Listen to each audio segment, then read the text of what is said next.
नमस्कार। Supreme court ने जो ऑर्डर पास किया है किसानों के आंदोलन को लेकर, उस पर हमने कल भी चर्चा करी, काफ़ी लंबी चर्चा करी। उसको लेकर आज सवाल उठने शुरू हो चुके हैं, बहुत से सवाल उठाए जा रहे हैं।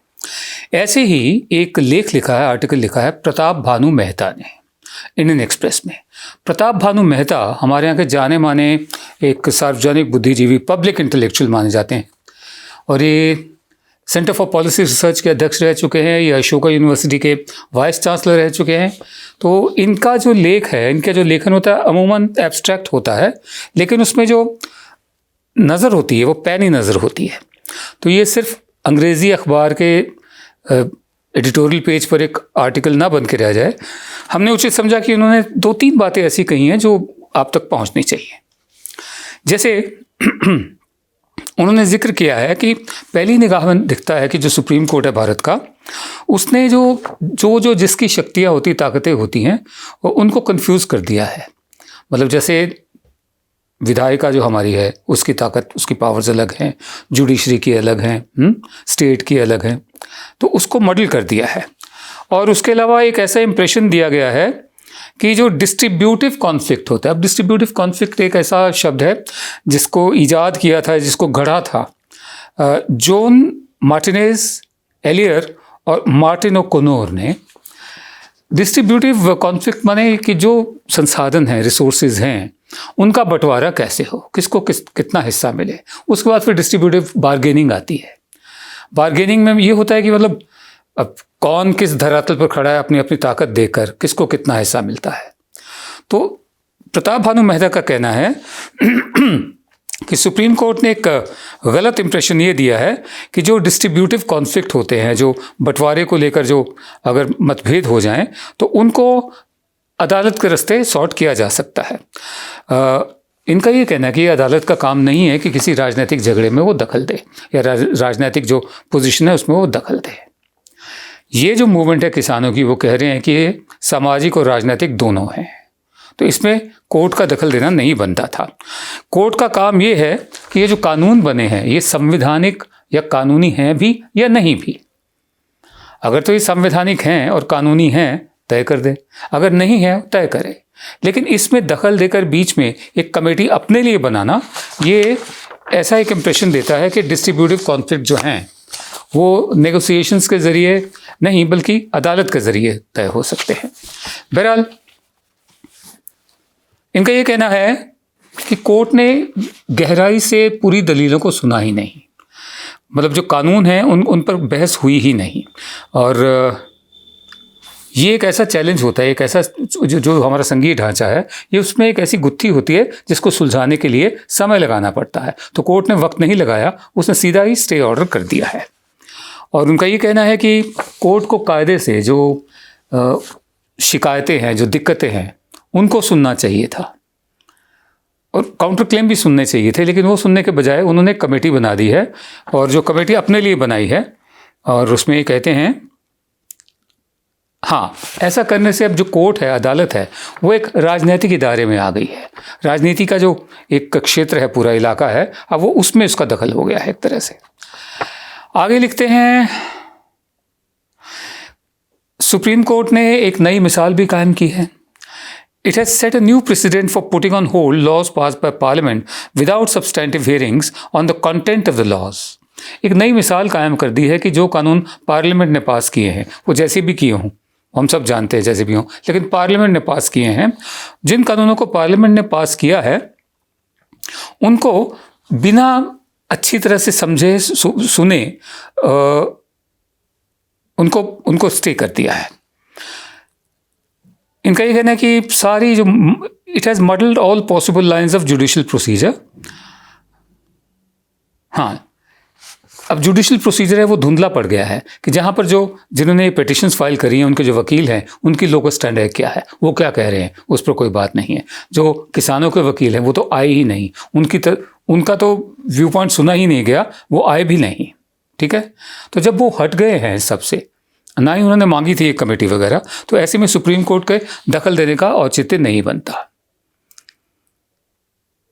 और आगे वो कहते हैं कि इट्स अ विम्जी ऑन स्टेरॉइड्स। विम्जी माने सनक में, मौज में कुछ कल्पना आ गई, और सुप्रीम कोर्ट ने ये फैसला कर दिया, और वो भी ऐसी विम्जी है जो स्टीरॉइड्स पर है। फिर आगे कहते हैं कि शायद अनजाने में, लेकिन नुकसान तो ज़रूर पहुंचा है, अनजाने में एक ऐसा कदम उठा लिया सुप्रीम कोर्ट ने कि एक सामाजिक आंदोलन जो चल रहा है, उसको पॉलिटिकल भी कहा इन्होंने, एक ऐसा आंदोलन जो चल रहा है उसकी गति को, उसके मोमेंटम को, उसकी रवानी को तोड़ने की कोशिश की है अनजाने में, लेकिन ये तोड़ने की कोशिश तो है। उसके बाद आखिर में वो कहते हैं, आप अपनी पोजीशन देख सकते हैं कि सरकार सही है या किसान सही है, but it will be up to the people and political process to decide who is correct as long as there is no unconstitutionality involved. By appointing a committee, the court has shifted the onus on the farmers to stop their protests or else appear unreasonable. ये तो आखिर में लोग ही तय करेंगे और सरकारें तय करेंगी। ये जनता और सरकार के बीच का मामला है कि कौन सही है, कौन गलत है, क्या बात होती है, कौन कॉन्फ्लिक्ट जो बार्गेनिंग है वो किसके साथ होती है। और ये इसमें जो कमेटी बना दी है, कोर्ट का इतना ही काम हो सकता था कि कानून गैर संवैधानिक है या नहीं है। अभी कमेटी बनाने से कोर्ट ने क्या किया है कि जिम्मेदारी सारी किसानों पर डाल दी है कि अब हमने कमेटी बना दी है, आप अपने अपने घरों को जाएं और ये प्रोटेस्ट आंदोलन छोड़ें, वरना किसान खुद बड़े अनरीजनेबल देखेंगे कि इतनी अच्छी बात करी है कोर्ट ने लेकिन किसान मान नहीं रहे। यह है प्रताप भानु मेहता का कहना। बहरहाल अब देखना बाकी है, आने वाले दिन बड़े कठिन, बड़े मुश्किल होने जा रहे हैं। 15 तारीख को जो मीटिंग है होगी भी या नहीं, और उसमें से क्या निकलेगा ये देखना होगा। और 26 जनवरी की ट्रैक्टर परेड, उसका क्या होगा। अमेरिका में जो वहाँ के राष्ट्रपति हैं अगले कुछ दिन के लिए ही रह गए हैं, आज 13 तारीख तो हो गई। एक हफ्ते के राष्ट्रपति डोनाल्ड ट्रंप जो हैं वो डिनायल मोड में हैं अभी भी। जैसे मरीज़ जो होता है वो डिनायल में चला जाता है कि नहीं नहीं डॉक्टर साहब मुझे तो कुछ नहीं हुआ, मुझे टीबी हो ही नहीं सकती, देखिए मैं तो सिगरेट पी रहा हूँ। वो अभी भी डिनायल में है कि उनके साथ ज़्यादती हुई है और ये चुनाव एक तरह से उनसे छीन लिया गया है। जो करंट अपडेट है वो ये है, 21 तारीख को नए राष्ट्रपति ने आना है, बनना है, शपथ लेनी है। तो जो फेडरल ब्यूरो ऑफ इन्वेस्टिगेशन है उसने चेतावनी दी है कि इस पूरे अमेरिका में जगह जगह पर ऐसे प्रदर्शन हो सकते हैं जहां पर हथियारबंद लोग हों, सशस्त्र प्रदर्शन हो सकते हैं। और ये ट्रंप के जो सपोर्टर्स हैं, फार राइट, दूर दक्षिणपंथी जो हैं, उन्होंने वैसे ही बोल दिया है कि जो बाइडेन के शपथ ग्रहण से पहले ही ये सब होने चाहिए। और ये पूरी उनके पास रिपोर्ट्स आ रही हैं कि जो सशस्त्र गिरोह हैं वो सारी की सारी 50 राज्यों में जो उनकी राजधानियां हैं और वॉशिंगटन डीसी में, वहाँ पर प्रदर्शन करेंगे।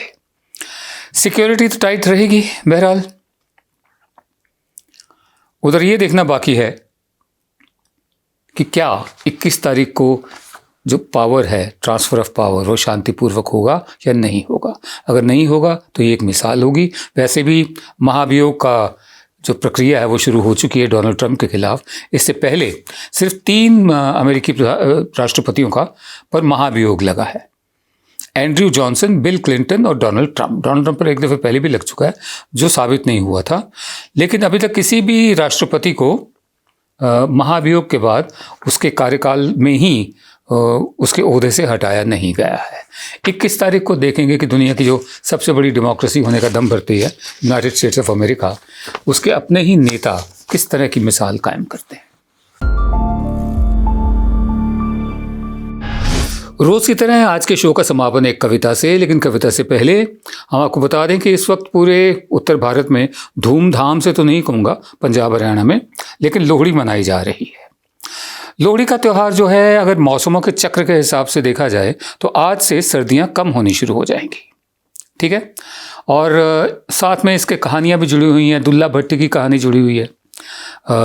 बचपन में हम भी लोहड़ी मांगा करते थे, सुंदर मुंदरिये हो तेरा कौन बेचारा हो, दुल्ला भट्टी वाला। ये दुल्ला भट्टी वाला कौन था? राय अब्दुल्ला खान भट्टी, राय अब्दुल्ला खान भट्टी, पिंड भट्टियां, लाहौर के नज़दीक, वहाँ उसका जन्म हुआ था। उसने मुगलों के शासन को चुनौती दी थी। क्यों? क्योंकि जो अकबर के जो मंत्री थे, जो नवरत्नों में से एक राजा टोडरमल, उन्होंने एक नया लगान और रेवेन्यू सिस्टम, लगान का सिस्टम ज़मीन से इंट्रोड्यूस किया था, जिसके मुताबिक अफसरों को यह हक था कि अगर लगान नहीं मिलता या लैंड रेवेन्यू नहीं मिलता तो वो ज़मीन कुर्क हो जाएगी, जब्त हो जाएगी। उसे जब्त कानून भी कहा जाने लगा। तो इसके खिलाफ इसने आवाज़ उठाई। राय अब्दुल्ला खान भट्टी ने, किसानों से आंदोलन से ही जुड़ा हुआ है मामला, आज का त्यौहार भी। और उसके अलावा उसका एक काम और भी होता था कि जो ज़मींदार थे बड़े बड़े, जो लगान वगैरह लेकर मुग़ल दरबार को भेजा करते थे, वो उनके चंगुल से गरीब लड़कियों को छुड़वाना, फिर उनकी शादी करवाना। तो ये सारा लेजेंड जुड़ा हुआ है। एक तो मौसम का चक्र है और ये अब्दुल्ला भट्टी का है। बहरहाल सर्दी का मौसम है, लोहड़ी का दिन है, तो हमने आपको बताया, सोचा कि आज जाड़े पे एक कविता आपको सुना दें। ये लिखी है अब्दुल मजीद शम्स अजीमाबादी ने। अब्दुल मजीद शम्स अजीमाबादी। ये शुरुआत बहुत लंबी कविता, मैं तो छोटी सी आपको सुनाऊंगा कम। ये शुरुआत तो करते हैं, गुलाबी है जाड़ा सुहानी फ़ज़ा, खुला आसमां और ठंडी हवा। ये जो जाड़े के शुरुआती दौर जो होता है, गुलाबी जाड़ा हम इसे बोलते हैं, ये उसको लेकर है। लेकिन आगे वो लिखते हैं, बड़ी और सर्दी जो पूस आ गया। जो हमारा अपना सिस्टम है, कैलेंडर है, ये पूस का महीना चल रहा है। बड़ी और सर्दी जो पूस आ गया, ठिठुरते हैं सर्दी से अब दस्तों पा। दस्तों पा माने हाथ पाँव। बड़ी और सर्दी जो पूस आ गया, ठिठुरते हैं सर्दी से अब दस्तों पा। मुसीबत पड़ी और आया जो माघ, मसल है कि माघ का है बाग। माघ अभी आने वाला है, ठीक है। जो पछवा हवा तेज चलने लगी तो होने लगी जिसमें कपकपी, सरे शाम सर्दी से जाती है जान। किसानों को घर में भी कब है अमा, आराम कब है सर्दी से इस तरह इनका बचाव, जो घर में है बुरसी यानी अंगीठी। है सर्दी से इस तरह इनका बचाव, जो घर में है बुरसी तो बाहर अलाव। जमीन पर बिछाया गया है पुआल, न तोशक न तकिए का कुछ है सवाल। कहीं खेत के पास कुलसार हैं, कुलसार माने चरखी। कहीं खेत के पास कुलसार है, जहाँ सब्ज गन्नों का अंबार है। जो चलती है चक्की निकलता है रस, लगातार मटकों में ढलता है रस। किसान इसको पी पी के होते हैं मस्त, है कुलसार अब उनकी जाए निशस्त। है जाड़े के फूलों की हर सू बहार, है जाड़े के फूलों की हर सू बहार। नहीं जिनकी किस्मों का कोई शुमार। है जाड़े के फूलों की हर सू बहार, नहीं जिनकी किस्मों का कोई शुमार। एक दफ़े फिर लोहड़ी भी मुबारक। किसान आंदोलन से जुड़ा हुआ है हिस्टोरिकली भी, जैसे मैंने आपको बताया अब्दुल्ला भट्टी के बारे में, राय अब्दुल्ला खान भट्टी के बारे में। इनकी कब्र लाहौर में है, लेकिन इसका ज़्यादा ख्याल नहीं रखा जाता। हालांकि लोहड़ी के दिन इधर के भी और उधर के भी पंजाबी याद करते हैं। नमस्कार। जब हमने HW न्यूज़ नेटवर्क की नींव डाली थी, तब हमने ये ठाना था कि न्यूज़ और इंफॉर्मेशन ये लोगों तक फ्री पहुंचनी चाहिए, मुफ्त पहुंचनी चाहिए। और हम आज भी ये वचन पर कायम हैं। पर जैसे आपको मालूम है, न्यूज़ चैनल चलाने के लिए पैसों की जरूरत है। तो हमको सबको न्यूज़ फ्री पहुंचाने के लिए कुछ मेंबर्स और कुछ सपोर्टर्स की जरूरत है। जी हाँ, मेरी आप सबसे गुजारिश कि आप सब HW न्यूज़ हिंदी की मेंबरशिप को ग्रहण करें। ये सदस्यता स्वैच्छिक है, यानी कि आप अपनी मर्जी के मुताबिक इसे ग्रहण कर सकते हैं। क्योंकि अगर आप इसे ग्रहण नहीं भी करते, तब भी आपको HW न्यूज़ हिंदी के तमाम कार्यक्रम मिलते रहेंगे। मगर अगर आप चाहते हैं कि आज़ाद न्यूज़ जो है वो मजबूत हो, अगर आप चाहते हैं कि वो न्यूज़ जो सत्ता से सवाल पूछती है वो मजबूत हो, तो जरूर बने HW न्यूज़ हिंदी के सदस्य। जो लोग हमारे 89 रुपए प्रति महीने वाले कार्यक्रम से जुड़ेंगे, उनके लिए HW न्यूज़ का बैच विश मिलेगा। साथ ही साथ उन लोगों को हमारे एक्सक्लूसिव पोल्स में भी शामिल होने का मौका मिलेगा। इसके अलावा हमारा जो दूसरा मेंबरशिप कार्यक्रम है वो 199 रुपीस प्रति महीने का है, यानी कि 199 रुपए प्रति महीने। और इस प्रोग्राम में हमारे जो मेंबर्स हैं उन्हें 99 रुपए के प्रोग्राम वाले सभी चीजें तो मिलेंगी, इसके अलावा बिजनेस से जुड़ी हुई बातें भी हम करेंगे। हमारे एक्सपर्ट अखिलेश भार्गव से आप बिजनेस से जुड़े हुए अपने सवाल भी पूछ सकते हैं। हम उम्मीद करेंगे कि आप इस निष्पक्ष पत्रकारिता की राह में हमें पूरी तरह से योगदान देंगे।